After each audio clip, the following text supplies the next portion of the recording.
Se a pessoa tiver que inferir alguma coisa que você falou, tá errado.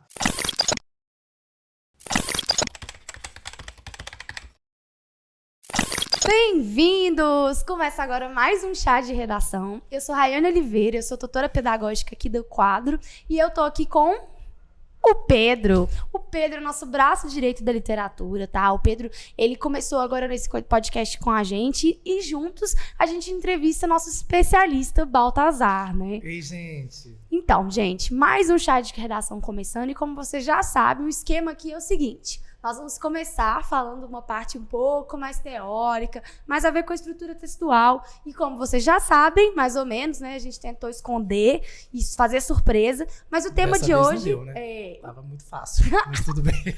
A gente tenta, gente. Mas como era uma trilogia, não deu pra... A gente tá fazendo uma sequência, o passo a passo da redação. E é nessa sequência que você vai aprender realmente sobre as partes separadamente da redação e realmente aprender a construir um texto. Porque a gente já falou de organização de estudo, gente. A gente já falou sobre formas de estudar, formas de adquirir repertório. Então, assim, se você quer saber mesmo como começar a organizar, né, o seu texto, volta aos nossos antigos podcasts e vamos agora saber como você escreve o desenvolvimento. É o tema de hoje. Eu tô muito feliz porque é a minha parte favorita, é onde entra os argumentos que a gente realmente, né, vai precisar explicitar no texto para conquistar a maior parte dos pontos. Então, eu acho que é uma parte que todo mundo tem muito interesse e eu espero que vocês participem muito. O nosso chat tá aberto, tá bom? Então, fiquem à vontade para deixar dúvidas. Nós vamos responder todas. Eu acho que antes da gente passar, eu acho que o desenvolvimento é realmente um assunto muito importante, que tem muita dúvida a respeito de como vai prosseguir, né, a ideia da introdução e tudo mais, mas eu acho que talvez seja interessante a gente fazer uma retrospectiva. Com certeza. Quem que vai fazer? Porque a gente falou muita coisa. Eu vou falar, mas assim, você me ajuda, que você sabe que é idosa, né? Eu tô velha e assim, vamos tentar lembrar. Bom, eu sei que a gente falou, né, basicamente sobre quais que eram os mecanismos da gente fazer uma introdução, o que cabia dentro da introdução e quais eram as estratégias para a gente, né, conseguir de fato escrever essa introdução. Aí vocês me perguntaram sobre qual era o tipo de introdução que eu mais gostava, Sim. né? Eu disse que era contextualizando por meio de uma alusão histórico-cultural, mas que existiam outros jeitos. A gente falou dos problemas e dos cuidados que deve ter ao se fazer alguns tipos de introdução, entre elas talvez a mais difícil, na minha opinião, que é a que beira outro gênero textual que a gente viu, né, que é a narrativa, que é quando o aluno vai narrando alguns fatos, né, e vai dobrando a linguagem, a norma padrão, de acordo com essa expectativa aí de outro gênero, né, e a gente falou sobre realmente como é difícil e que pode dar problema fazendo isso. A gente trouxe alguns outros tipos de introdução, que é, por exemplo, a introdução por citação, né? A gente entrou, inclusive, na ideia da citação indireta e na citação direta, que é algo que os alunos também sempre têm dificuldade, é muito importante. Se vocês têm dúvida nesse aspecto, talvez a gente não vai falar sobre isso aqui, mas dá uma volta lá no podcast, que é muito interessante a gente perceber como a gente utilizar uma citação indireta para moldar o nosso ponto de vista, para nos beneficiar de alguma forma, né, com essa argumentação já na introdução também, né? É uma contextualização, mas isso mostra ao corretor que você tem um repertório acima do normal, já que você já começa com, né, uma alusão histórica ou com uma citação, enfim. Também tem dados estatísticos. Acho que eu esqueci de falar isso na semana passada. Falei. A gente mencionou sobre pesquisa, não foi? A gente falou sobre também a definição de vocabulário, acho que isso entrou tudo junto. Mas tem um tipo de introdução também que é quando se utiliza os dados estatísticos para contextualizar, né? Isso acontece também. É bem raro, mas assim, dá para ver. Mas eu ainda aconselho começar lá bonitinho pela alusão histórica, que mostra a sua interdisciplinaridade e tudo mais. Mostra que você é um aluno, olha eu encostando no seu celular, que mostra que você é um aluno ou uma aluna espetacular, tá bom? Foi legal também que a gente falou sobre a estrutura, né? Como que é o formato de uma introdução, né? Não só a importância de como ela já dá aquela limpada nos olhos do corretor. e a gente sempre falando de correção para vocês, então se tiver dúvida, volta. E a gente também falou sobre o que compõe, né, propriamente, estruturalmente essa introdução e como você vai lidar com essas partes. Explicamos o que é tese, que muita gente tem dúvida. A gente sabe que é uma palavra que a gente escuta muito e às vezes a gente tem até vergonha de perguntar o que é. Mas é sempre melhor entender o que é, para que a gente possa realmente fazer o que está sendo pedido pelo tema, pelo tipo textual, né, Balt? Isso, perfeito. Então eu acho que foi isso. A gente fez uma retrospectiva para você. Gostou? Volta lá no nosso outro episódio, que já deve estar disponível aí para vocês no YouTube. O Bora Discutir semana passada foi o quê? Gente, eu tô totalmente sobre perdido. os desafios da educação à distância no Brasil. Olha Verdade, só. a gente deu um pouco de repertório para vocês e falou sobre a questão das problemáticas.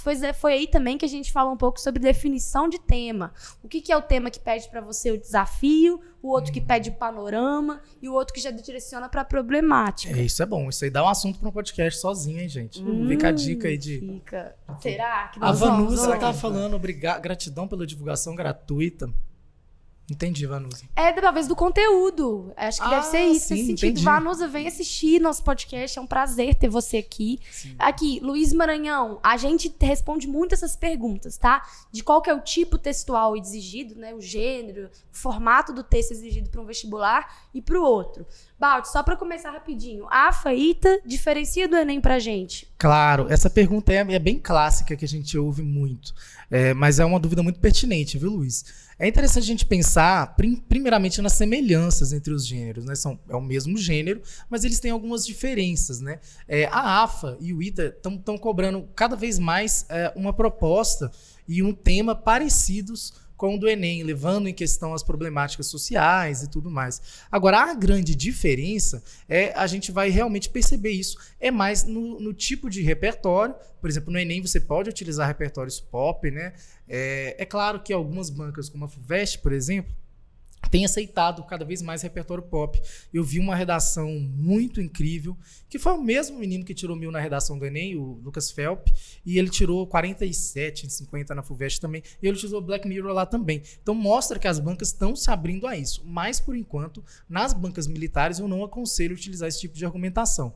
Vamos utilizar argumentação filosófica, alusões histórico-culturais, dados estatísticos, argumentos de autoridade. A gente tem uma gama muito grande de coisas que a gente pode utilizar. E também, é claro, a grande diferença na proposta de intervenção. Na AFA e no ITA, não é obrigatório uma proposta de intervenção e a gente, aqui no quadro, a gente não indica que se coloque. Perfeito? Mas, se caso o tema caiba, né, você pode colocar lá bonitinho, desde que seja completinho, com os 5 itens que a gente sempre fala que são obrigatórios nesse tipo de proposta. Mas é interessante vocês terminarem com uma conclusão mesmo. A gente falou de conclusão aqui também, não já?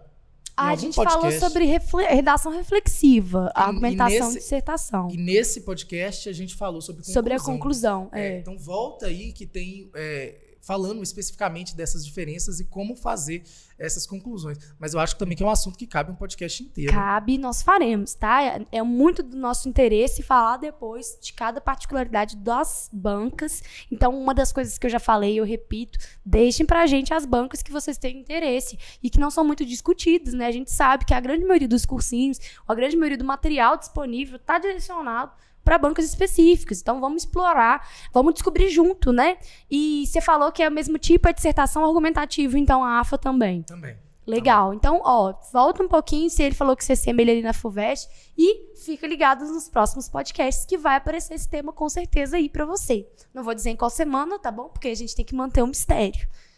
Mas é isso. Com certeza. Gente, terminamos com as dúvidas iniciais, vamos partir para o tema do podcast, que é o passo a passo da redação, o desenvolvimento, né? O desenvolvimento é muito importante, isso a gente já sabe, que é onde você vai vender a sua ideia para o corretor, né, Pedro? Depois que você já impressionou ele, tá na hora de você amarrar. Isso eu posso garantir que vai estar presente em todas as bancas, a parte central, literalmente, né, na configuração do texto, vai ser a sua argumentação e a sua estruturação desse desenvolvimento de ideias. Eu separei aqui algumas perguntinhas para o Balt, para a gente tirar as dúvidas mais recorrentes e entender um pouco mais como funciona essa parte do texto. Então, para a gente não começar solto assim, qual que é a melhor forma de ligar a sua introdução ao seu primeiro parágrafo argumentativo? Então, é uma coisa bem polêmica, assim. a gente consegue encontrar diversas formas de estudo sobre o primeiro parágrafo do desenvolvimento. Muitos estudiosos dizem que ele é um parágrafo solto, que ele não precisaria de nenhuma conexão com a introdução. Ou seja, você começa ali, você pode começar, por exemplo, sem conectivo. Não teria problema nenhum para esse tipo de doutrina. No entanto, a que eu acredito que seja mais interessante, a que eu acho que é mais válida, é a doutrina que você precisa conectar, né, esse primeiro parágrafo com a introdução para mostrar realmente esse link, né, para conectar essas ideias e você ter uma progressão textual mais fluida. Então, ao meu ver, assim, talvez seja essa a mais completa, principalmente porque não é todo corretor que conhece essa estratégia, né? Não é todo corretor que sabe que o parágrafo de introdução pode ser solto, né? Então, às vezes, você utilizar desses mecanismos, né, linguísticos aí de coesão, a gente pode chamar de articuladores, né, não somente os conectivos, mas, né, qualquer coisa que traga, né, essa ideia do parágrafo anterior. Então, você já mata dois... Como é que fala? Coelhos numa cajadada só. 2 coelhos com a caixa d'água só, não. Cajadada, eu acho que é cajadada. Então, Será que beleza. cajadada existe? Depois a gente... Cajadada, é um cajado que bate, né? Não é isso? Eu acho que sim. Caixa d'água Tem que também. chamar a atenção dos animais aqui no podcast. Qualquer coisa que mata o cachorro, o pombo... Ah, não, o coelho. Gente do céu. A viagem. Pombo, Gente, não? eu tô... Aqui, Desculpa, eu não dormi nada à noite. Um aspecto interessante dessa relação entre a sua introdução e o seu primeiro parágrafo do desenvolvimento é que existe uma relação de coesão e uma relação de coerência. E Perfeito. muitas vezes aparece dúvida com relação a isso. Qual que é a diferença entre fazer um parágrafo que seja coeso, ou seja, que tenha uma ligação direta, ou que seja coerente, tem uma ideia relacionada de alguma forma? Perfeito. Então, a primeira coisa que a gente tem que ver é isso mesmo que você falou, tipo assim, a coerência e a coesão não são separados, eles têm uma área, né, como se a coerência fosse isso aqui, a coesão fosse isso aqui, e elas se encontrassem assim no meio, assim, né, aqueles conjuntos que se encontram. E é muito importante a gente pensar nisso. Por exemplo, eu posso escrever assim, em primeiro lugar, vírgula, bonitinho, tá aí eu conectando com o outro parágrafo, né, com o parágrafo de introdução, por exemplo. As nuvens do céu caíam lavas, lantejoulas, obscuridades e blá, blá, blá, blá. Eu escrevi aí uma frase, um período aí, que ele está totalmente coeso. Ele tem o conectivo voltado, né? Posso ter lá escrito as vírgulas certinho, bonitinho, ponto final, período curto, conectivo, beleza, palavrinhas na ordem certa, norma culta, tranquilo, mas o sentido está totalmente diferente, né? Da nuvem vai sair lava, lantejoula, não tem jeito. Então, isso aí mostra que é um período, apesar de coeso, que ele é incoerente. Então, é muito importante a gente perceber que a coerência está ligada na coesão, no sentido de também, se eu quero dar a ideia de algo, de uma finalidade, por exemplo, isso acontece por conta disso, ou acontece para isso, né, melhor, eu não posso dar uma ideia de oposição, por exemplo. Então, se eu utilizar um conectivo que vai dar uma ideia de oposição, mesmo querendo dar uma ideia de finalidade, isso aí torna uma coisa que torna incoerente e incoeso. Agora, eu nem sei mais qual exemplo eu estava dando. Mas é tipo isso. Se você utilizar os conectivos errados querendo dar a ideia de algo, você vai também modificar a coerência da coisa. Isso né? acontece muito, acho que o exemplo vai ser legal. Muitos alunos, eles pegam aquelas tabelas, né, de articuladores e vão decorando, principalmente aqueles que eles não escutam com frequência. Muitas vezes, aquelas tabelas não trazem um significado também aplicado, né? Eles trazem, muitas vezes, conectivos sinônimos e, às vezes, o aluno se perde. Então, muitas vezes, na busca de rebuscar o texto dele, ele torna o texto incoerente, mesmo que seja um texto coeso. Ele tá Perfeito. usando o Aí a conector. gente entra na falta de conhecimento, né? O aluno não estuda qual que é o sentido daquele conectivo no sentido semântico mesmo. Por exemplo, muita gente utilizava mormente de uma forma inadequada. Você conhece mormente? Eu já vi muito nos textos, mas até eu que sou corretor de redação tenho dificuldade em localizar qual que é o sentido preciso desse conectivo. Não. Mormente, ele geralmente é ligado ele é um conectivo de relevância. Ou seja, ele está colocando qual argumento é mais relevante, qual coisa é mais relevante. É como se fosse em primeiro lugar. Também está colocando em relevância, né? Em primeiro lugar é algo que é mais relevante do que em segundo lugar. Mas até no em primeiro lugar, você tem uma ideia de que você vai apresentar um argumento, mas que vai ter continuidade de um outro argumento. Não. Talvez como se você estivesse sequenciando o seu argumento. Sim, você está E conectando. ali você está dando um destaque maior. Isso pode também já vir um aluno e ele escolher, na verdade, eu vou colocar o outro argumento, ele é mais importante, eu não sabia que isso era sobre ser mais importante. E aí pronto, o texto dele não faz sentido. Sim, precisa saber realmente o que é mais relevante e o lugar que colocar. Se você colocar mormente no segundo parágrafo do desenvolvimento, você perdeu. Né? Já perdeu o ponto. Se você for colocar mormente, tem que ser no primeiro parágrafo do desenvolvimento.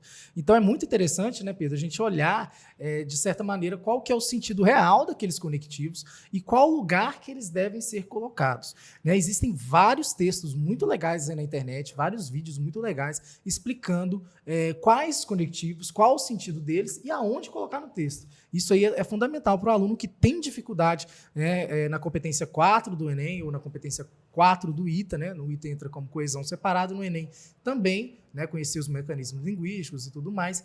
Então é muito importante que o aluno pesquise sobre isso, porque realmente vale, aí, sei lá, 20% da nota da redação, se são 5 competências, não é isso? 20%? Perfeito. É interessante porque Matemática. eu acho que o aluno deve sim se arriscar nos conectivos, assim, buscar colocar conectivos que saiam um pouco daqueles mais comuns, inclusive porque a repetição de mecanismos gera perda de pontos, né, Baldi? Exatamente, tem que ter um vocabulário, né? Se utilizar os mesmos conectivos dessa forma, você mostra que você não tem um vocabulário de conectivo e dessa forma você vai perder muito ponto também. Então é muito importante que você tenha uma variedade de conectivos, né? E não só sobre o mesmo sentido, também sobre ideias, por exemplo, conectivos que declaram oposição, conectivos que declaram ação e consequência. Então a gente tem uma variedade, não se preocupem, gente, já tô aqui cheia de ideias para um podcast de conectivos, eu estou animada, porque eu imagino que também vai dar pano para mais de manga, né? Mas assim, já que a gente já falou, né, sobre essa como você vai conectar, a gente falou de coesão, falou de coerência, mas a estrutura propriamente, né, que você falou, vai começar com conectivo. Não tem fórmula, mas tem uma estrutura, tem uma base que todo argumento tem que ter. Qual que é essa estrutura, né? Não entendi. Porque no primeiro parágrafo, por exemplo, a gente disse que se não tiver tese, você não tem uma introdução, né? E você precisa ter a tese, uma contextualização. O que não pode faltar no desenvolvimento? Argumentativos. Já no argumento, o que não pode faltar? Perfeito. Quando a gente fala de parágrafo de desenvolvimento, a gente tem que pensar que ele é realmente uma continuação dessa introdução, né? Ou seja, ele esses parágrafos, existem outras teorias também. Eu aconselho fazer dois parágrafos de desenvolvimento, mas tem gente que aconselha fazer 3. Né, por aí vai de onde você se sinta mais confortável. Eu acredito que 2 parágrafos de desenvolvimento é um número suficiente, porque você pode colocar mais do que um. Aliás, você não vai deixar nenhum parágrafo sem repertório, por exemplo, né, uma das coisas importantes que a gente tem que falar. E é o suficiente mesmo, gente. A gente tem que trabalhar com concisão, a gente tem que trabalhar com praticidade. Então, coloca na sua cabeça que é um parágrafo para introdução, 2 para desenvolvimento e 1 para conclusão, que fica um texto de um tamanho certinho, bem legal. Então, pensando nessa questão da progressão textual, lembrando que, como a Rai mesmo falou lá na introdução, a gente coloca os recortes argumentativos, essa é a hora da gente trabalhar, né, essas teses, esses recortes argumentativos, né, depende de qual nomenclatura você prefere. E aí é a hora da gente colocar, primeiro elencar qual desses, claro, você vai colocar lá na introdução o primeiro e o segundo. Aí você vai pegar o primeiro recorte e vai trabalhar no primeiro parágrafo do desenvolvimento. Né? Você vai colocar ele já de uma vez e vai colocar, de certa maneira, isso voltado à sua tese, que é o que a gente chama de tópico frasal, que é uma nomenclatura que é muito cobrada, né? Muita gente confunde tópico frasal com parágrafo frasal. Já vou dizer aqui as diferenças, tá, gente? Isso é muito importante também. Tópico frasal é essa frase, esse período aí que vai, de certa maneira, introduzir o seu pensamento, introduzir a sua argumentação e mostrar qual que é a ideia central do parágrafo. É ideal que cada parágrafo não tenha mais do que uma ideia nuclear. Né? O que é isso? Ou seja, aqueles recortes argumentativos que você colocou na introdução e que você vai trabalhá-los, no desenvolvimento, eles são a ideia central, a ideia nuclear do seu parágrafo. Ou seja, não coloque os dois, por exemplo, no mesmo parágrafo. Não fica tão legal. Então, vamos colocar cada um no parágrafo e dentro desses parágrafos a gente vai desenvolver melhor, né, esses negócios. Esse negócio é ótimo, esses negócios argumentativos. Né? Aí você vai introduzi-los pelo tópico frasal e a hora da gente aprofundar. Tá, o porquê que esse parágrafo, por exemplo, é a causa de tal coisa. Então, aí você vai colocar um repertório. Você vai utilizar de uma argumentação que você esteja confortável. Aí você vai, como que eu posso dizer? Pegar essa ideia que você introduziu e você vai detalhá-la, problematizá-la, refletir sobre ela, sobre alguma coisa. E, para isso, você precisa suportar essa ideia, né? A gente não pode basear apenas na nossa opinião. É o que eu falei ontem na aula, né? Eu falei assim, você pode ser contra o aborto, não tem problema. Agora, você vai colocar lá assunto leve, né?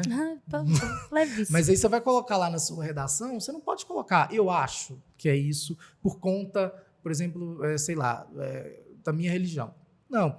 A gente tem que pensar que a dissertação é um texto científico. Então, você pode ser contra.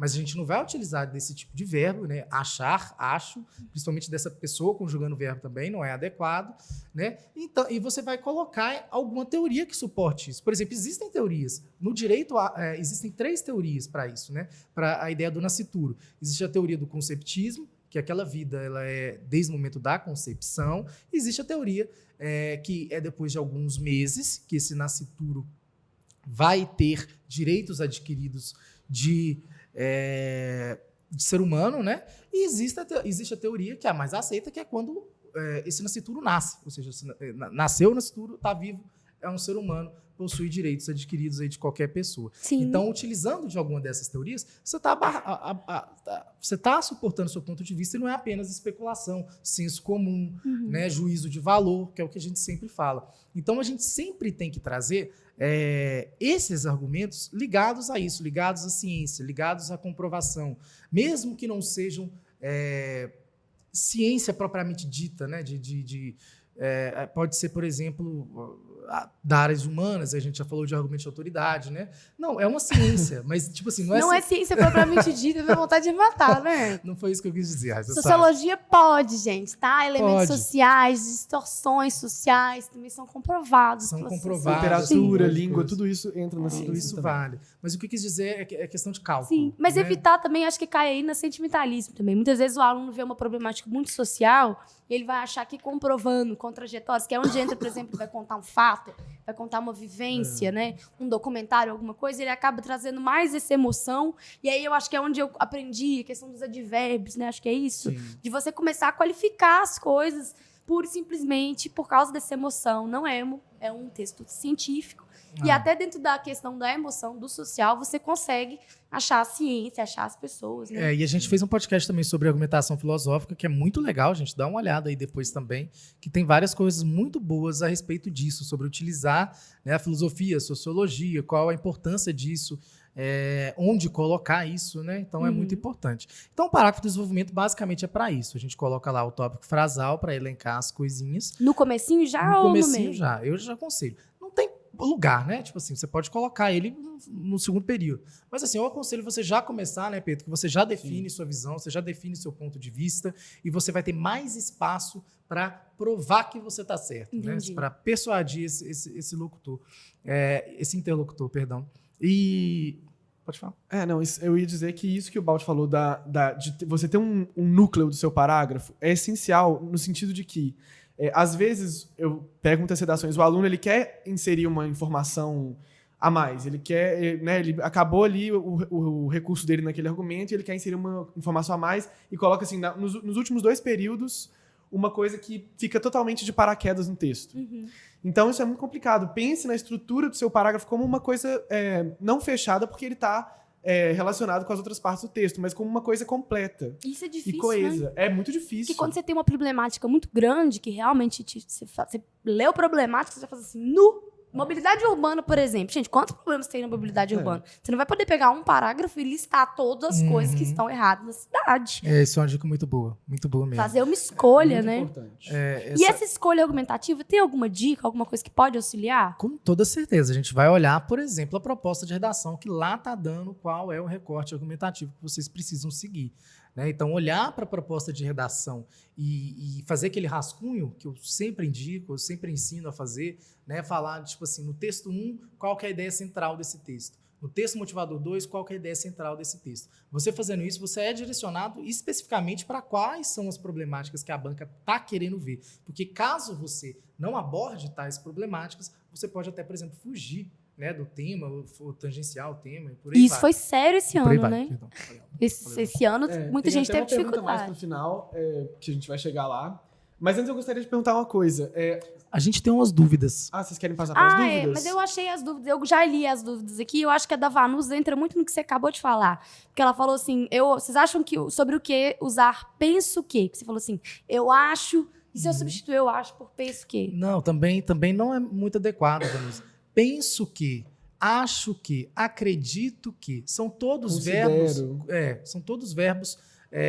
considerados não factivos, né? Ou seja, são verbos que não trazem veracidade para o seu texto. E, principalmente, uma dica muito interessante para você é quando você coloca a primeira pessoa, né? Eu penso, eu acredito, eu considero, como o Pedro falou. Isso aí mostra um juízo de valor, uma pessoalidade, né? Você está se colocando no seu texto dissertativo. E o texto dissertativo ele precisa de um afastamento desse locutor. Você precisa colocar os fatos e os argumentos. O juízo de valor, o senso comum, tudo isso ele tem que ser realmente, de certa maneira, escondido, né? A gente sabe que existe, né? O juízo de valor é algo que existe em qualquer lugar, mas você tem que esconder isso ao máximo, né? Acho que é isso, acho que eu consegui responder. Né? A outra pergunta do Santos, querido, eu vou adicionar a sua pergunta às nossas perguntas, porque ela é muito boa. Então, eu vou deixar ela mais para o finalzinho, porque ela já puxa uma coisa que tem a ver com conclusão. Então, vamos falar de tudo dentro de desenvolvimento para depois a gente fazer essa relação, Beleza. Tá bom? Beleza. Agora a gente está voltando e eu acho que chegou no momento da gente, você já falou um pouco, né, do que diferencia os dois. É claro, então, que para você começar o outro, você vai ter que fazer uma referência para o primeiro parágrafo. Claro, do mesmo jeito. Aí a gente vai pegar qual que é a ideia que vocês estão querendo, né? E utilizar de novo no segundo parágrafo. Por exemplo, você começou o primeiro parágrafo do desenvolvimento em primeiro lugar, você pode começar o segundo parágrafo do desenvolvimento em segundo lugar. Né? Uma coisinha que eu gosto muito, é um pouquinho clichê, mas é bom. Acho que clichê é clichê por alguma razão. Né? Funciona. Então, a priori, no primeiro parágrafo do desenvolvimento e no segundo parágrafo do desenvolvimento a posteriori. Acho bem legal, acho chique, ocupa menos espaço do que em primeiro lugar, né? E você vai ter essa mesma ideia aí de relevância. Eu gosto de por isso e contudo. Funciona? Funciona. No Que é entanto, outra tem que tomar relação, muito né? cuidado com o contudo, né? Que ele está dando uma ideia de oposição. Então, realmente, você tem que começar o segundo parágrafo contrariando, né, o primeiro parágrafo, que é uma estratégia argumentativa muito utilizada. Eu ia perguntar também. disso agora, porque é uma das dúvidas mais recorrentes da monitoria e de correção, que é relacionado. Tem gente que pergunta, posso fazer uma lógica de argumento e contra-argumento? Pode, claro. Eu não aconselho assim para estudantes que estão começando a se preparar, que têm dificuldade, porque realmente é uma coisa que pode esbarrar na incoerência no sentido de contradição. Se o aluno exagerar nessa estratégia e não souber utilizar a argumentação de um jeito muito interessante, ele pode dar inconsistência, ele pode dar contradição. E isso fere demais a competência 3 no caso do Enem, né, e a competência 3 também do ITA, salvo engano. E isso aí pode interferir em muitas coisas, né? Mas você pode sim utilizar, igual você falou mesmo, colocando, por exemplo, o segundo parágrafo de contradição, aliás, de oposição, né, de 10, e o primeiro parágrafo trazendo o que vai ser, de certa maneira, contrariado aí no segundo parágrafo. E o conectivo é peça fundamental disso. Né? Se você quer dar uma ideia de contradição, você tem que utilizar conectivos que dão ideia de contradição. Porém, qual que você falou? Contudo. Contudo, Entretanto. todavia, entretanto, são todos conectivos que dão essa ideia de contraste. E Malte. também vai depender muito do tema, né? Só continuando nessa questão, por exemplo, a gente falou desafios, problemas, panorama. Num panorama, você pode contrapor melhor duas ideias.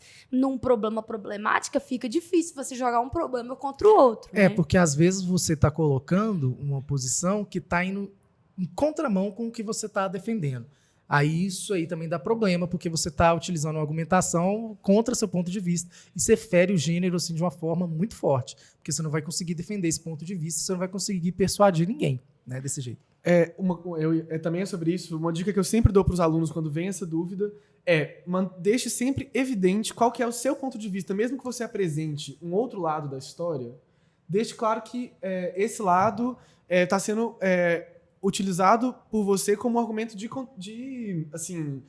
ver o outro lado para criticá-lo ou para entender o seu lado. Então, não que haja sempre uma dicotomia, mas que você sempre reforce o que você realmente quer nortear seu texto. É assim que tem que fazer, inclusive. Colocar assim, é imprescindível, mudanças... Não, como é que é? É visível a situação, a problemática acerca da mobilidade urbana. No entanto, algumas pessoas acreditam, ou algumas pessoas, não vamos utilizar acredita, né? No entanto, existe uma corrente de pensamento que fala isso.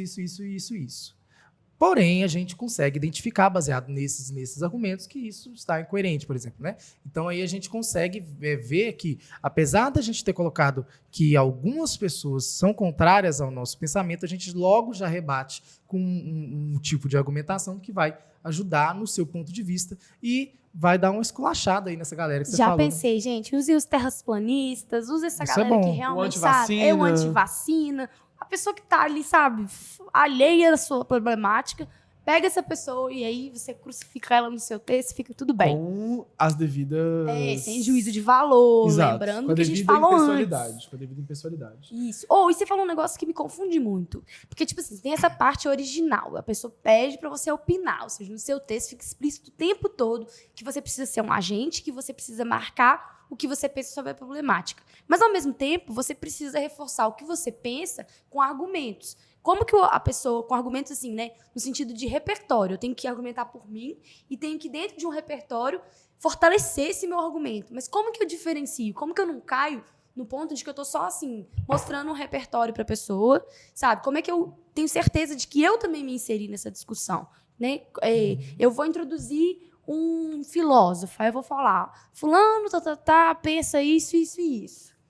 E aí eu vou vir com o meu contraponto de qual forma? Como que eu relaciono essas duas ideias? Então, é muito importante a gente pensar no mecanismo coesivo, por exemplo, que ele vai ajudar muito a gente a fazer essa relação. Mas é importante também, é claro, a gente utilizar de advérbios para a gente colocar esse repertório de acordo com o nosso ponto de vista, né? A gente vai intensificar a ideia, por exemplo, que estava sendo dita e a gente vai colocar qual que é o ponto de vista nosso, né? Isso realmente é muito complicado.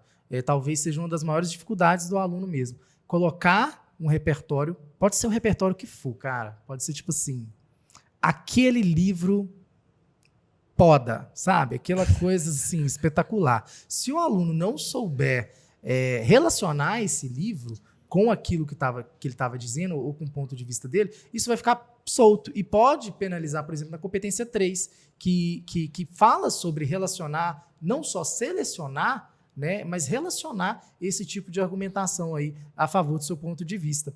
Então, a dica que eu sempre dou não solta e deixa quieto, bota o ponto final, muda de parágrafo. Né? Vamos colocar essa argumentação e vamos desenvolver. Sempre se pergunte, tá claro o que eu estou querendo dizer com esse repertório? Ou a pessoa está tendo que inferir alguma coisa? Ou seja, se a pessoa tiver que inferir alguma coisa que você falou, tá errado. Né, Pedro? A gente tem que colocar sempre o mais claro possível. Vamos mastigar aquilo para o seu interlocutor. Ou seja, não com essas palavras, gente, mas, por exemplo, assim, estou colocando isso por conta disso. Sempre se pergunta isso. Sempre se fala qual que é o motivo de eu colocar esse repertório. E escreva esse motivo, ligando com o conectivo, né, claro, o repertório com aquilo que você estava dizendo, porque aí você dando o motivo, você está dando qual que é esse embasamento. Então, né? E você está marcando o seu ponto de vista. Pode falar. Se eu fechar, por exemplo, com essa perspectiva nos mostra, isso reforça. Então, sempre, mesmo que seja uma coisa meio clichê, meio repetitiva, eu reiterar isso como não uma ilustração pura e simplesmente, né, gente? Quando eu falo ilustração, me vem minha problemática de historiadora, que a gente não usa as coisas como ilustração, elas são argumentos de autoridade, né? Mas, assim, se eu simplesmente reitero aquela ideia, eu já estou colocando um argumento de autoridade? Ou de originalidade? Não entendi, Rai. Se eu reitero uma ideia, eu acabei de usar um filósofo, aí eu falo assim, como diz fulano, é perceptível Não, isso é imagens da ótimo. sociedade que batem com o que ele acabou de falar, É entendeu? Isso é fundamental que você saiba usar os conectivos ideais para ligar justamente o seu repertório ao seu argumento.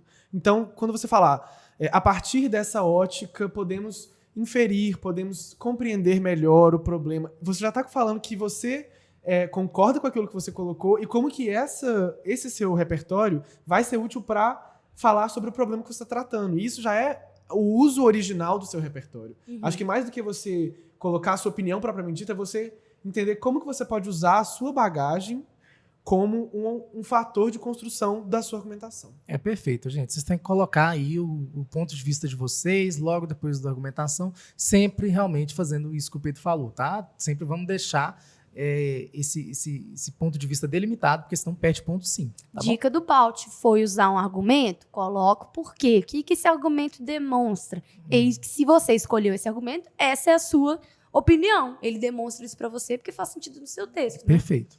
Muito bom. Acho que a gente pode partir para o final dessas dúvidas, com duas perguntinhas que estão meio juntas, e a gente já tinha mencionado antes, mas a gente vai agora reforçar. O que pode fazer perder mais pontos do desenvolvimento e o que seria tangenciar o tema? Talvez é a mesma pergunta, né? Pois é, eu acho que uma coisa está bem ligada à outra. Eu acho que, tipo assim, o que mais vai fazer o aluno perder o ponto talvez seja realmente tangenciar o tema. O pior, fugir, né? Que aí zera. Tangenciar o tema perde muito ponto. Muito ponto porque, por exemplo, o aluno, às vezes, viaja na maionese, assim, de querer falar muita coisa e não se restringe àquilo que a proposta está pedindo, ao que o tema, né, tá elaborando. Isso aí faz que o aluno tangencie o tema. Deixa eu exemplificar, porque realmente essa fuga parcial, esse tangenciamento, ele é bem difícil, né, do aluno entender.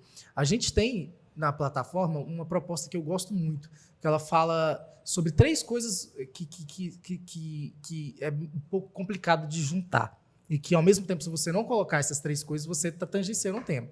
Que é futebol, racismo e o mito da democracia social.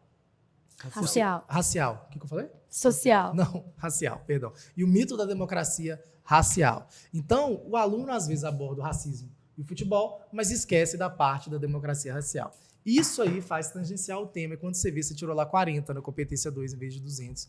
E ainda vai perder bastante na competência 3, caso você desenvolva somente sobre isso também, né? Então, lembre sempre, gente, de ver quais são os núcleos, né, desse tema, quais são as coisas mais importantes, aonde que você está sendo direcionado. E você tem que abordar essas 3 coisas, no caso desse tema, né? Você tem que abordar as 3 coisas, isso aí. Então, tangenciar o tema, lá no desenvolvimento, quando o aluno começa a desenvolver sobre aquilo que ele falou e acaba fugindo ou esquecendo, né? Ou seja, ou por exemplo, fala muito sobre, nesse caso, sobre o racismo, um aspecto geral, e esquece de falar sobre esse mito da democracia racial, né? Aí você está abrangendo. Então, a fuga parcial ela pode ser tanto abrangente quanto restritiva. Né? Então, é muito importante a gente pensar nisso e realmente ficar bem focado no que o tema está querendo dizer. Muito bem. Cai muito no que o Balt sempre fala de você ler os textos e entender dentro da proposta o que o tema está querendo abordar. Porque se eles te dão textos base, é para que você realmente saiba que tipo de ponto e problemática eles querem chegar com aquele tema. Isso acontecia muito no ITA antigamente. Eu não sei se vocês sabem, mas no ITA, uns anos atrás, ele não dava o tema de redação. O aluno ia fazer redação, ele não sabia qual que era o tema. Ele tinha que olhar na prova de português e ver qual que era a coerência entre os textos de português. Né? Ou seja, então, aí, por exemplo, teve um ano que caiu sobre mobilidade urbana. Uhum. A gente só fala de mobilidade urbana. Adoro. Mas caiu sobre Problemas mobilidade urbana. reais com a chuva, gente. Pode ser que seja tema, tá? Faz muito tempo que não cai. Eu acho bonito. Aí tinha uma foto, tinha um congestionamento em um texto da prova de português.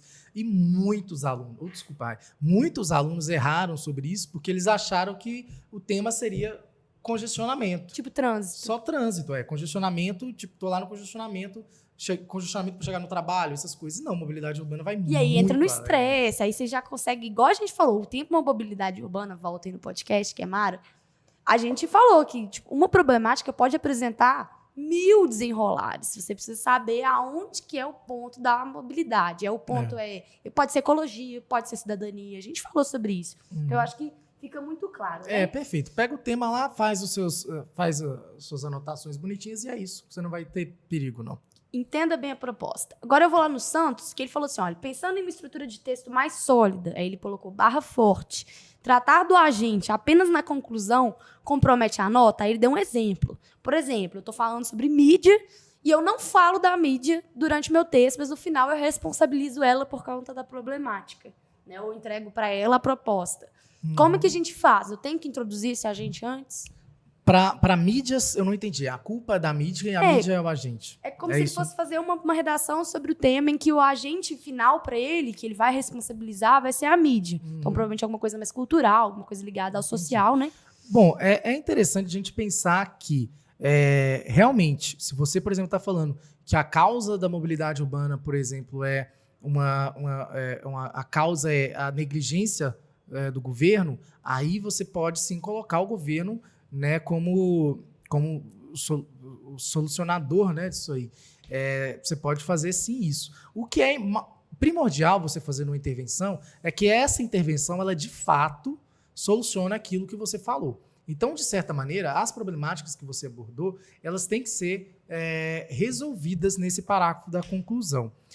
Agora, quanto à mídia, por exemplo, a mídia é culpada por tal coisa. Então, ela mesma deve fazer isso. A gente tem que tomar muito cuidado, porque quando a gente fala de proposta de intervenção, a gente tem que ter plausibilidade. Deus. Aí, o que acontece? A mídia não vai acordar da noite para o dia e fazer uma coisa. É uma entidade, né? Mas se você seja considerado o quinto poder aí... Exatamente. Tipo assim, a sociedade não vai levantar da noite para o dia e falar assim, vamos educar nossos filhos. A família não vai fazer. Isso tudo é um reflexo de algo. Então, a gente tem que pensar que existem órgãos que regulamentam, órgãos que obrigam determinadas demandas. Então, por isso, quando a gente fala de ministérios, quando a gente fala de órgãos órgãos regulamentadores, né? A gente fala disso, a gente está falando de realmente uma efetividade quando a gente fala de uma proposta de intervenção. Porque as escolas, gente, elas seguem uma lei. A família, ela segue uma lei. A mídia, ela segue uma regulamentação. Né? Tudo isso aí segue determinados direcionamentos que acabam trombando aí no nosso modelo de Estado, né? Ou seja, o Estado ele comanda, né, regulamenta essas questões. Então é muito importante a gente pensar na efetividade, na plausibilidade dessa proposta, tá? Então, necessariamente, respondendo a pergunta do Santos, não é explicitamente necessário que no meu desenvolvimento eu já introduza agentes sociais. Eu vou introduzir se eles tiverem responsabilidade ou talvez contribuírem ou regulamentarem as problemáticas que eu escolhi para os meus recortes argumentativos. Pode acontecer, depende da proposta, mas assim, é isso que você tem que pensar. Na sua intervenção ser plausível, né? Ela existir essa possibilidade. Não, super legal. E, gente, agora a gente encerrou, né, essa primeira parte. Eu já olhei. A última pergunta você tem conhecimento sobre a redação da UERJ? Tomás, nós vamos fazer também. Fique ligado ainda diante do nosso podcast. Nós falaremos sobre diversas bancas. E agora, graças a você, introduziremos a UERJ, tá bom? Já vou anotar aqui, vai ser legal. E vamos para o nosso segundo momento, que é o momento que eu mais gosto. Desculpa, gente. Que é o Bora Discutir, que a gente traz uma temática, um recorte para vocês. E hoje a gente trabalhou, assim, super atuais, super antenados. Muito, muito atuais. Saiu do forno e a gente tá fazendo aqui a nossa... A gente é assim. A gente discute as coisas assim. O que aconteceu? As problemáticas contemporâneas da globalização cultural no cinema. Você quer... FUVEST, você quer banca? As problemáticas contemporâneas da globalização, a palavra-chave aí. Cultural aonde? No cinema. Então você já tem problemáticas cultural do cinema, olha só. O contemporâneo está aqui para enfeitar, porque toda problemática que a gente vai lidar, querendo ou não, ela vai ser atual. Mas por que é importante jogar aqui? Porque senão pode abrir. Então sempre vão ter palavrinhas no tema, né, que vão ser ainda mais direcionadoras. Então, problemáticas da globalização cultural do cinema. Perfeito. Então, eu gosto muito desse tema. Não necessariamente só no cinema, mas A gente tem que falar de cinema, né? Você tá falando de É. cinema. Então não vamos negligenciar, não. O que é importante a gente pensar, gente? Algo que me incomoda muito hoje em dia, né? Como é que chama? Edgar Morin, alguma coisa assim. Ele fala que a globalização ela é a melhor coisa que já aconteceu no mundo e também a pior coisa que já aconteceu no mundo. É muito bom por causa de acessibilidade a vários lugares, a economia, né? Eu acho um pouco complicado isso, porque eu acho que fica meio São solto, diferentes né? locais, E tipo assim, a gente pensar, por exemplo, na questão do neoliberalismo, né? Sim. E a gente está passando por um momento da geografia que ela está chamando de desglobalização. Então é muito confuso a gente misturar conceitos. Porque a globalização, na verdade, gente, ela acontece quando existem alianças. A globalização ela foi sustentada a partir do nosso novo mundo, ou seja, os países que se uniram em blocos, né, que juraram uma cooperação, né, um coletivo. Então, tudo isso é muito importante. O que a gente vê hoje é o desfazer-se desses blocos. Né? São novos blocos surgindo, inclusive, novas globalizações. E eu acho Mas que é aí- delicado tocar no ponto da economia justamente por causa do tema. Ele tá É. falando da nossa Exato. globalização cultural. E Cultural. Então ele globalização já te tira cultural da economia, né? já é Perfeito. muito grande globalização cultural. A gente estava discutindo quando a gente foi Sim. fazer o CCA, e cultura, gente, ela engloba a arte, mas ela é muito maior do que a arte. A cultura é aquilo que a costume, né? gente... eu gosto da definição do Fanon de cultura, porque ele define que a cultura somos tipo nós. Qual que é a sabe? definição? A cultura, ela é essa coisa de balizas móveis que transparece o que é a vida social, entende? Então, a cultura são essas regras invisíveis que são criadas e, para eles, também são descriadas. Eu gosto da ideia dele, que ele não ingessa cultura. Não existe uma cultura. A cultura ela é móvel, ela vai seguir gerações. E aí, a cultura ela é aquilo que você vive no meio social. Então, é o jeito que você se veste, é a forma com que você conversa, a cultura é como você interage, os tipos de relação que você tem. Então, se são relações de maior proximidade, se você é cordial ou não, isso é cultural. Perfeito. Isso aí, eu ia falar justamente sobre isso, né? Que estava falando da globalização como um todo, mas do aspecto cultural é muito importante a gente falar sobre exatamente isso. Hoje todo mundo tem o mesmo relógio, hoje todo mundo tem o mesmo celular, hoje todo mundo se veste da mesma maneira, hoje todo mundo fala do mesmo jeito por causa, por exemplo, dos memes, né? Que todo mundo, em qualquer lugar, a gente vê realmente essa distribuição de um tipo, né, de linguagem que eu acho muito positivo, mas me incomoda o fato de, por exemplo, todo mundo falar as mesmas coisas, acontece uma coisa, todo mundo está falando, né, daquele jeito. E o mais assustador é que você, por exemplo, pode ir para outro país que as pessoas vão estar comendo a mesma coisa, vestindo a mesma coisa, usando as mesmas coisas, e lá também vão ter a identidade de linguagem delas também distribuídas de uma forma muito louca. Então, isso aí causa uma problemática que eu acho muito problemática mesmo, que é a respeito de como que essa globalização cultural ela afeta o regionalismo. Porque isso é muito. O que você falou é muito importante, né? Porque lembra a gente de indústria cultural. Quem já está estudando sociologia, quem já está estudando aí, né, cultura de massa, tudo isso vai entrar nesse aspecto. Por isso que é tão importante quando o tema se restringe, né? Porque, por exemplo, quando você vai falar da globalização cultural, foi o que falamos muito eu e Pedro sobre. A primeira coisa que vai aparecer no tema vai ser a cultura cosmopolita. Para quem não conhece, o que ser cosmopolita é aquilo que ultrapassa a barreira internacional. Então, é essa identidade de cidade, a nossa noção de urbano, de roupa, da fala urbana, da cultura ocidental, né? É o que a gente também pode chamar de cultura hegemônica. Mas a cultura hegemônica cosmopolita, hoje ela é voltada para o luxo, para a cidade, entende? Então, é o nosso tipo cultural. E isso sim, como a gente está especificando no cinema, eu já vou dar uma entrada. Isso se reflete no cinema. Totalmente. Mas se reflete hoje de um movimento duplo. Por que a gente está escolhendo o tema do cinema? Gente, o Oscar aconteceu e a gente teve uma virada histórica. Um filme que não tem língua inglesa ganhou de melhor filme. Isso nunca aconteceu. Ganhou o Isso- Globo de Ouro também, de melhor filme internacional. Olha para você ver. a gente tem uma modificação e isso vai acontecer em vários aspectos, né? Quando a gente está indo para o cinema. Se a gente fosse falar desse movimento também na cultura, lembra a música, né? O funk crescendo no Brasil, assim como o rap, a música latina, o reggaeton crescendo no mundo. Então, a gente tem a música asiática, o K-pop, que, querendo ou não, foram músicas que, por muito tempo, foram jogadas de lado, foram vistas como menores, como se não fossem, né, realmente importantes. Então, você tem um movimento contrário. Você tem o internacional se abrindo para aquilo que antes não se abria. Né? Uma identidade latina crescendo como uma identidade também hegemônica.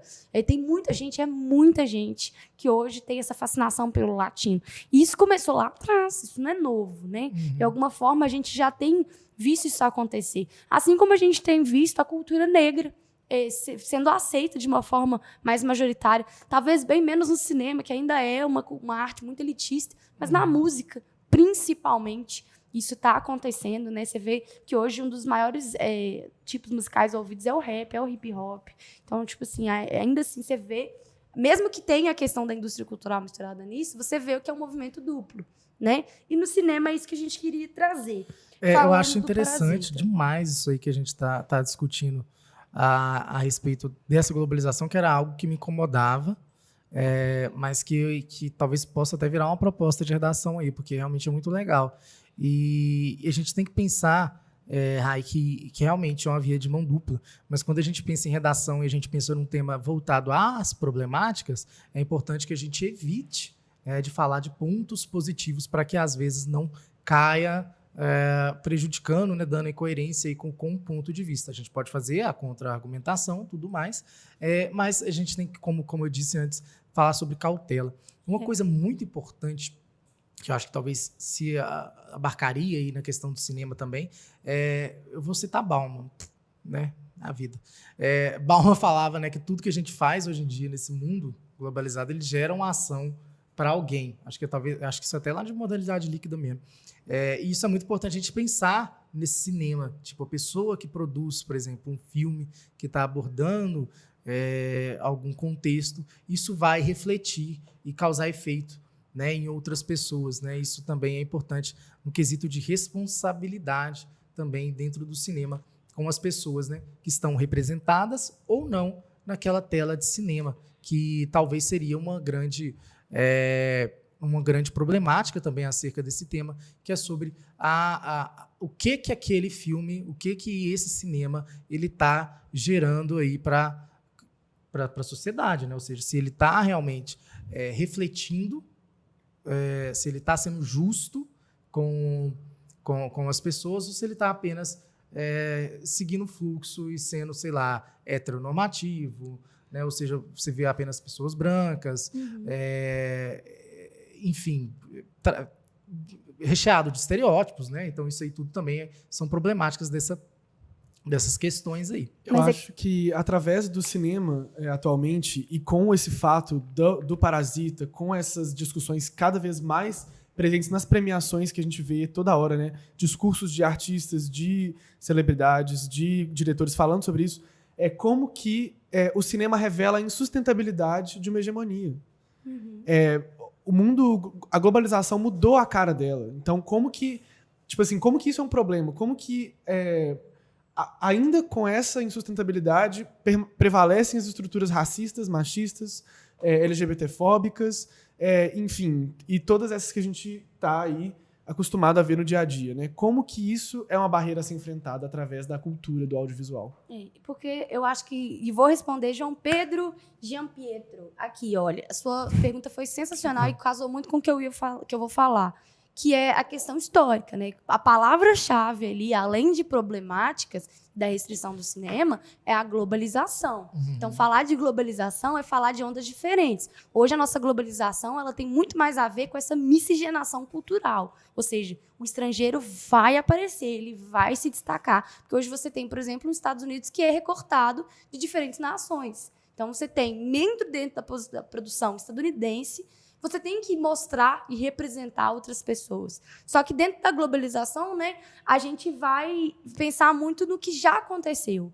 E aí, com isso, vai entrar agora o repertório histórico-cultural, que é o que o João está perguntando. Ele perguntou sobre a indústria hollywoodiana do cinema, que acompanhou a consolidação de valores americanos pós-Guerra Fria no mundo. E como isso seria uma forma legal e plausível de introduzir esse tema. Seria super legal, porque, como eu estava falando com os meninos, o cinema ele surge como um reforço de identidade, como uma forma de você vender uma identidade e fazer com que as pessoas, que mesmo sem se reconhecer, queiram se reconhecer. O cinema ele começou com esse mundo mágico, de mostrar muito aquilo que era incrível que os outros queriam ter. Então, o American Way of Life, que vai ser famoso ali, nesse momento de guerra, e vai se sustentar no pós-guerra, na Guerra Até Fria. hoje. Sim. E aí você vê essa indústria hollywoodiana espancando as outras pequenas indústrias com seus filmes, com seu estilo, com a forma que deve ser imitada.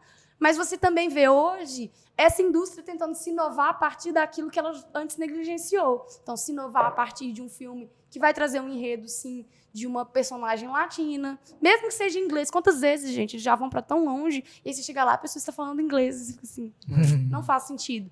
Mas tem a ver com essa globalização, até dos cenários, né? Quantos lugares já não ficaram super procurados? A língua inglesa é uma cenário. língua globalizada. É interessante, porque até que ponto será que essa inclusão do cinema, no cinema americano, em Hollywood, por exemplo, não é uma estratégia de soft power? Tipo, agora nós não vendemos mais o peixe dos Estados Unidos branco, hétero e tal. Pink Money. Ou será que é realmente uma influência, uma pressão da sociedade mudada no cinema? Isso é uma questão... É incrível, uma discussão incrível de pensar nesse contexto. Vai pro barzinho com seus amigos hoje, chama pra tomar um café, alguma coisa, pra conversar sobre isso, conversar sobre o Oscar, conversar sobre o cinema, porque tá uma coisa latente, assim. E lembrem-se do argumento, tá? Só pra gente vai encerrar agora, da barreira linguística, gente. A gente fala muito do inglês, porque o inglês é visto como a língua internacional. Ainda hoje, você tem prêmios para filmes estrangeiros em língua estrangeira, ou seja, o filme estrangeiro, se ele está feito em inglês como 1917, pode concorrer com os outros, vai ganhar prêmio como qualquer um. Mas se você está fazendo numa língua estrangeira, principalmente pensando como o estadunidense tem dificuldade de ler, a gente já foi feito pesquisa, o estadunidense tem dificuldade de ler legenda ao mesmo tempo que ele assiste um filme, porque ele não tem esse costume. Então, até isso abaixa a possibilidade de você introduzir coisas diferentes ou globalizar ainda mais no nível da linguagem, né? Perfeito. Eu achei inacreditável essa anedota sua. E ainda Muito ganhei bom. um ok do meu professor, olha, sou Seu demais. professor, para. Olha, e aí tá me ensinando, tá? Também tô aprendendo, gente. E aqui, vamos encerrar com colherzinha de chá? Vamos. Então, nessa onda de Oscar, deixa eu ver, eu não tinha pensado ainda. A gente pode, talvez, indicar Democracia em Vertigem. Acho legal. Não gosta não? Por que você fez essa cara? Eu gostei. Você achou batido Não, isso? eu não tinha gostei, pensado, eu gente. gostei. Eu acho no nível da politizagem. Eu Forte. acho assim, assistam, tá? É. Tenham as suas críticas formadas, mas é algo interessante de se assistir, sim, né? Pra Sim. gente ver os bastidores daquela loucura toda que foi, né? Sim, A gente sim. que estava acompanhando só no jornal, a gente vê a intimidade, por exemplo, da presidenta Dilma, como ela reagiu àquilo tudo. Pensem que é um documentário, mas É, todo documentário ele não quer dizer uma verdade, ele quer dizer uma perspectiva. Porque Todo muita documentário gente. tem um autor, um diretor. Mas a pessoa assiste, às vezes, muito já na restrição, entendeu? É, ou não. assiste com um total não, ou assiste com um total eu amo. Não, Não precisa disso. Não, todo filme, todo documentário, toda peça, tudo que você for Toda ler, mensagem. qualquer coisa você tem a sua crítica, tá? Lembrando sempre de estar essa crítica ser fundamentada. Não vamos ficar no âmbito do achismo. Se você tem críticas fundamentadas, ótimo, você pode criticar sim, tá? Então, assim, é um documentário muito legal que mostra como um ser humano no meio daquilo estava vivendo aquilo tudo e como que foi moldado todo um cenário meio de circo mesmo em volta disso, né? Patético. Mas é muito interessante que vocês assistam com criticidade, porque é claro que não é uma verdade absoluta. E eu sempre indico esse tipo de documentário como um contraponto à questão histórica, porque eles vão mostrar perspectivas. Exatamente. Então, mostrar perspectiva é muito legal. Às vezes não é um argumento que você pode fazer assim, numa redação, mas é aquilo que te ajuda a sustentar um outro argumento mais factual e te dá a perspectiva de que você não está fazendo um juízo de valor, né? E essa perspectiva é muito legal, porque é uma coisa meio nova, né? Tipo assim, colocar diversas perspectivas a respeito de coisas, porque antigamente, às vezes, ficava só numa, né? Então, a gente... A mídia. Então, agora, ter essa ideia e conseguir moldar a sua opinião e a sua criticidade. O João já tá me olhando. A respeito disso, é legal, tá bom? Gente, peraí, só um pouquinho. Esse monopólio do cinema pelos Estados Unidos, culpa exclusiva da sua potência econômica. Olha, história vai entrar aí full. Você vai ter que estudar muito ali Guerra Fria, porque essa é uma pergunta que nós ainda estamos respondendo. Tem a ver com o poder, né? De alguma forma, os Estados Unidos, no momento de muita urgência, foi um salvador ali na Segunda Guerra, se solidificou como uma grande potência. Ele conseguiu, pensa, todo mundo em crise e o cara está bem. Isso é um cara que chama atenção, né? Chama cara atenção que lucra, pro né, estilo. com destruição. Então ele percebe o estilo de vida dele, começa a ganhar os outros. E hoje não é uma coisa hegemônica, eu costumo dizer isso muito na minha aula com o Bruno. A gente tem mais players no jogo hoje do que os Estados Unidos. Mas ele ainda permanece no nosso consciente como uma coisa assim focada, exatamente pelo poder que ele exerceu por muito tempo sozinho. Ele estava no pódio muito tempo sozinho, né? Então não é uma culpa exclusiva de uma política potência econômica, porque quem nos dera fosse apenas econômico, né? Houve uma dominação no nível imperialista. Tem que lembrar sempre, os Estados Unidos é um imperialista, ou seja, ele pega o que ele tem, tenta vender e fazer os outros engolirem.